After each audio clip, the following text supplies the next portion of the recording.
In a surprise twist to the Maharashtra political pot boiler, the rebel Shiv Sena leader Eknath Shinde is now the new Maharashtra Chief Minister, and Devendra Fadnavis, who many were thinking was going to become the Maharashtra CM after Uddhav Thackerays resignation, is now the Deputy Chief Minister. Now, with the government formation and the oath-taking ceremonies last evening, one would think that the Maharashtra political thriller is sort of over, but it's far from over. And I have with me Sukumar Ranganathan, the editor-in-chief of Hindustan Times, talking about what next in the Maharashtra political scenario and the Game of Thrones that Maharashtra has become. Man of the moment, Sukumar, Eknath Shinde, let's start with him. He posted a picture on Twitter this morning, his Twitter profile picture with Balasaheb Thackeray's and him sitting at his feet. Again reinforced the point that it's now the war for the legacy of Balasaheb Thackeray will actually break out. Actually, it has already broken out, will actually intensify in the Supreme Court, which is what you had told me last time when we were talking, because this is going to play out in front of the Election Commission, in front of the courts. What do you see happening next as far as the legacy aspect of Shiv Sena is concerned? One of the things that Uddhav Thackeray had said when the crisis first broke out was, you have a Shiv Sena person as the CM right now. Can you assure me that after these changes, a Shiv Sena person will be the CM? It was sort of a challenge to the rebels, because back then everyone thought that, like you said, Fadnavis would end up becoming the CM. It turns out that you now actually have a Shiv Sena person as the Chief Minister. He is also much more in the traditional image of a Shiv Sainik, perhaps even more so than Uddhav Thackeray, although of course Uddhav Thackeray has the Thackeray name, which counts for something. And so this is actually going to be fought not across two fora, but I have a feeling that it's going to be fought across four fora. Two of these are related, and the two that are related are really the BMC elections, which are going to come up, because Bombay has always been the Shiv Sena's turf. Even when the BJP became stronger, starting 2014, the BJP has been the senior partner, irrespective of, people may say they're not, but they are. But even after 2014, the Shiv Sena was the force in Bombay. The BJP was the force in other parts of Maharashtra. In fact, in some parts of rural Maharashtra, the NCP actually does better than the Shiv Sena. So that's how concentrated it has been on Bombay. So you're going to see this fight play out in the BMC, and you're obviously going to see it see the battle rage. And I don't mean this in a literal sense, because I don't think people are really going to be going at each other with sticks and stones. But I think you're also going to see the battle rage at the district level, at the ward level, as you go down the organizational hierarchy of the Shiv Sena. And it's anyone's guess how things will play out. It's not going to be easy for Uddhav Thackeray to establish that his Shiv Sena is the Shiv Sena. But at the same time, if you look at the procedure involved in taking over a party, it's not going to be easy for Eknath Shinde to do this. Like you said, that battle will be fought before the Election Commission primarily, the Supreme Court to a little extent, but it's largely what the Election Commission is going to decide, not going to be easy. But that is one of the more interesting things that we are going to see for the next few months. What has happened in Maharashtra is that you now have a new government in place. Mr. Shinde is in charge, Mr. Fadnavis is his deputy. There is no question of a remote control, because the Chief Minister is the Chief Minister, right? I mean, you can't have a remote control over a Chief Minister. You could if there is some overarching figure controlling the party, right? So you have a party president who is much stronger than either the Chief Minister or the elected leader, then sure, you could talk in terms of a remote control. But in this case, I don't think that exists. And it was a twist.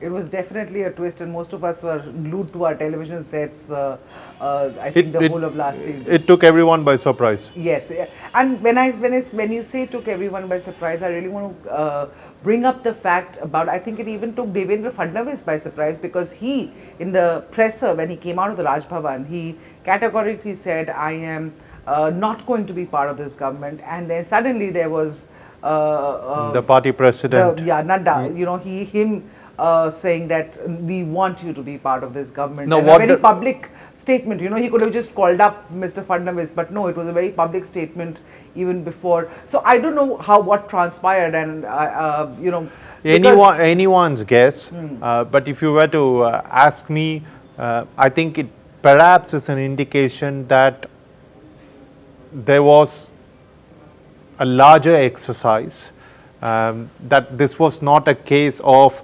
Mr.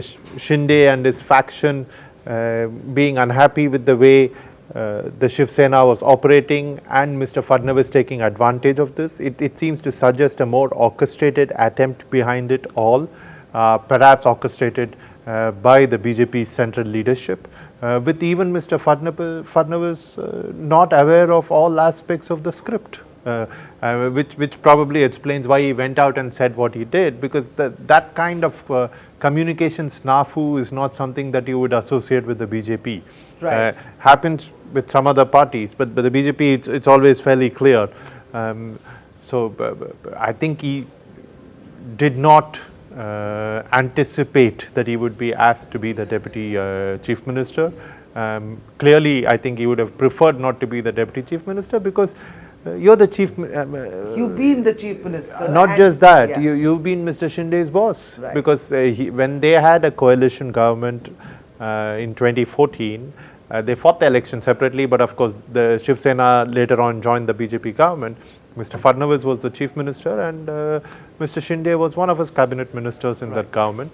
They might have gotten along well, but it takes a certain thing for people to sort of report to people who once reported to them. You see that in organizations all the time. Right.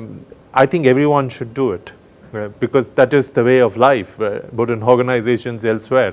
True. But it's just very difficult for people to do that. So you would have perhaps preferred to sit out, not to be, But not allowed to. and seems to suggest that there was a larger plan, and he was not the author of the plan, as many were led to believe. Okay, you talk about a larger plan, and he was, you know, probably by the central BJP, the BJP High Command, the central team. But let's talk about the strategy. You know, what could have been behind this? Because clearly, one thing that many experts are pointing out, that this could be the BJP's game plan to literally finish off the Shiv Sena in its original form, whatever the Shiv Sena, you know, because making Eknath Shinde the chief minister and the face of, therefore, a very public face for the Shiv Sena, you know, it sort of gives that impression that this could be a strategy to completely eliminate the dependence on the Shiv Sena, or at least Uddhav Thackeray, who had sort of betrayed, for lack of a better term, them and gone with the NCP. At least in their perception. At least in their perception. Yeah. And we've spoken about this. My views on the MVA, I've already shared them with you. It was an unnatural alliance, very strange for the Shiv Sena to partner with parties with whom it had nothing at all in common ideologically. Let's look at things from the BJP's perspective. And a question that a lot of people are asking is, if they could ally with the Shiv Sena now, or a faction of the Shiv Sena now, and say it's all right to have a Shiv Sena person as, or a Shiv Sena faction person as the leader, in this case Mr. Shinde, why could they not do it in 2019? Because that was the only demand that Uddhav Thackeray and the Shiv Sena had, the sharing of chief ministership. Good question, no straight answers. But what you do have now is an alliance between the BJP and a faction of the Shiv Sena, which is probably more aligned with the BJP, at least in terms of many of its beliefs, and it probably believes that it might be easier to get Mr. Shinde to acknowledge the BJP's supremacy, at least in broader Maharashtra, and perhaps at a later stage get his faction to merge with the BJP. So it's quite possible that 5 years from now you actually have no Shiv Sena, other than, unless Mr. Thackeray is able to really build the party from the ground up. We had an analysis in today's paper which looked at this, which also looked at data. The only appeal he really has, because the BJP is pretty much taken over the hardcore Hindutva ideology. The Shiv Sena faction of Mr. Shinde has also taken that over. So the only thing that Mr. Thackeray can really count on is his surname, and his legacy, and perhaps strongly appealing to the nativist sentiment, to the local sentiment, to the Marathi sentiment. The Marathi sentiment, because the but Mr. there, Thackeray had this exactly, but there data shows that the proportion of people who identify Marathi as their mother tongue in the census has consistently gone down. It's gone down from 41% in the 1960s to around 35% in 2011. We are now in 2022, so that 35% could have well become 32 or 30%. So that base is shrinking as more people move into Bombay, as more people move into other larger centers in Maharashtra from other parts of the country, which you would naturally expect, right? I mean, this is the standard migration that happens in many parts of the country. So I don't know what the approach is going to be, but clearly it's not going to be easy for him to take the Shiv Sena back to even the strength that it was in 2019. Right, because as you pointed out, it's Balasaheb he was the original Hindu Hriday Samrat, and that if that Hindutva thing has been taken over by the BJP and this rebel faction of the Shiv Sena, then what does Uddhav Thackeray have? He just has the Marathi Manus faction, which you said is shrinking. But for a moment, let's just go back to the man of the moment again, Eknath Shinde, and the fact that, what kind of a chief minister, he comes from a very, very humble beginnings. But he's been a leader for quite some time. Apparently, yes. But lots of personal tragedies, losses in his life, and then now he is in the position that he is in. How do you see him? And given his political experience, because he's said to be a very solid administrative, I think a party man, so to speak. He kept the party in line even for Mr. Uddhav Thackeray. So how do you see the next 2.5 years panning out under Eknath Shinde for Maharashtra? He's been in public life for 25 years. So I don't think it's fair to say that he's inexperienced or anything else. He's been a minister, effective number 2 in the Shiv Sena for quite some time, and a loyalist for quite some time till he chose to rebel. How is he going to be as chief minister? No one knows. We will have to wait and watch. We will have to see what happens. Mumbai has a lot of problems. Right? I mean, it has infrastructural problems, it has environmental problems. There are clearly law and order issues, like with many other Indian states. And all of these have to be addressed. He has 2.5 years to address them. Some people believe that Mr. Thackeray was a good chief minister and that his administration was efficient. In some areas, I think they did well, but I also think there was a great narrative that he enjoyed, right, where people appreciated, and my own personal belief is people appreciated him for not allowing the Sena to do the things that the Sena typically did, yes, right, more than anything else. Yes. And for the last year and a half at least, he's largely been invisible on account of his health. It's been clear, I mentioned this last week, that the NCP was pretty much running the state government, at least that was the perception. So what is Mr. Shinde going to do? What is the extent of Mr. Fadnavis's influence going to be?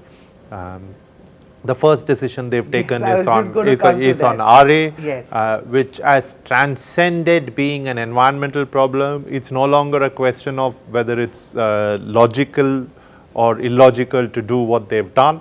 I think this was one of those flashpoints which has become an ego issue. Yeah. So it doesn't matter if it were the Garden of Eden in terms of the quality of biodiversity you had there. Mr. Fadnavis was going to do everything in his powers to ensure that it got shifted out, because I don't think this is an environmental issue. It's another issue that involves it's an ego issue, right? So, but be that as it may, I think that's the initial decision that's been taken, and it's been done in a see, I showed you kind of sentiment. Yeah. Let's see how they manage over the next 2.5 years. But like I want to repeat this, there is no remote control. The Chief Minister is the Chief Minister. And from what we've seen of Mr. Shinde, he's his own man. Yeah. Right? So he's not going to be a subservient Chief Minister. Okay. Let me just end this with a question about 2024. About the Maharashtra Assembly elections. How is this move of the BJP going to, of appointing Shinde as the Chief Minister, going to play out come 2024 according to you? Well, the BJP is the single largest party in Maharashtra right now. In the assembly, it was the single largest party in 2014, retained that in 2019, will probably retain that in 2024. Please remember that these elections will be fought soon after the national elections. True. It's entirely possible that they decide to hold the two together, or they may choose not to. I have no idea what they're going to do, so let's not guess about that. And the national elections, you know that the BJP has the biggest trump card that anyone has, which is the Prime Minister, Mr. Narendra Modi. If you look at the Shiv Sena's own performance in the Lok Sabha elections in 2014 and 2019, it did exceedingly well in those seats, and the main reason for that was the fact that there was Mr. Modi's the alliance with there was the alliance, and there was the most popular political figure in this country campaigning for them, right, and with whom they were allied. So I think that made a big difference. So I don't see a situation where the BJP is not going to be the biggest party in the assembly in Maharashtra in 2024. I mean, that I know that's my question to you was, I was hoping that you would tell me, will there be a BJP Chief Minister in 2024 or a Shiv Sena Chief Minister like they've appointed Mr. Shinde now? But I think that will be going into the area of the conjectures again. Yeah, and you must, it's sometimes difficult to understand how the BJP operates, simply because in many cases they're opportunistic, but in some cases they also play the really long game. Yeah. So you look at Bihar, for instance. True. They are clearly the senior partner, but they're quite happy to have Mr. Nitish Kumar be the Chief Minister and pretty much run the government. It's not as if the BJP is running the government there, and they have differences on various issues, but they've treated Mr. Nitish Kumar with respect, and I think he calls the shots. And now, could they have decided to go it alone, formed an alliance, done those things? Yes, they could have. And insisted on sharing power, insisted on a BJP Chief Minister for 2.5 years. So it's very difficult to predict what the BJP will do. Right. But given the fact that it is quite likely that the BJP will be the single largest party in the assembly in 2024 when those elections are held, unless some big change happens. Seems unlikely at this point in time, but you never know. Yeah. Right, a week ahead we didn't think Shinde would be the Chief Minister. Absolutely. So we'll have to wait and watch. All right, wait and watch, and let's see if the BJP in 2024, come 2024, and the results, then what transpires after that is a thing of the future, of course. But thank you so much, Sukumar, for sharing all that information with us, and thank you, viewers, for watching this broadcast. We will keep coming back to you with more. Stay tuned to Hindustan Times.